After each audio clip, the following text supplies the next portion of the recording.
మరలా చెప్తున్నాం, ఈ జైళ్లు, ఈ కేసులు, ఈ అరెస్టులు ఇవేవి కూడా మా లక్ష్య సాధనలో మేము అనుకున్నటువంటి దారిలో వెళ్లేటువంటి దాంట్లో ఎక్కడా మాకు అడ్డంకులు కావు.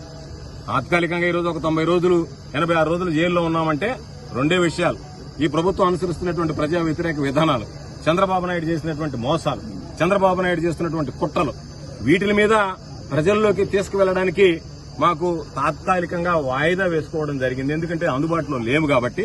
సోమిరెడ్డి కొడుకు సర్వేపల్లి నియోజకవర్గంలో దోపిడీకి అడ్డుకట్ట లేకుండా పోయింది.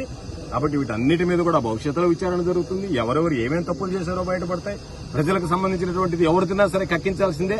అందుకే నేను ఎక్కడా కూడా మరొకసారి మీ అందరికీ స్పష్టంగా చెప్పదలుచుకున్నాను, ఎక్కడా కూడా ఏ కోర్టులో కూడా జరిగినటువంటి అన్ని కేసుల్లో కూడా నేను తప్పు చేయలేదు, నాకు బెయిల్ ఇవ్వండి అని అడిగాను తప్ప నాకు ఆరోగ్యం బాగలేదు, ఇంకో కారణాలు ఉన్నాయి ఎక్కడా కూడా 8 కేసుల్లో ఎక్కడ ఒక్కదానిలో కూడా అడిగినటువంటి దాఖలాలు లేవు.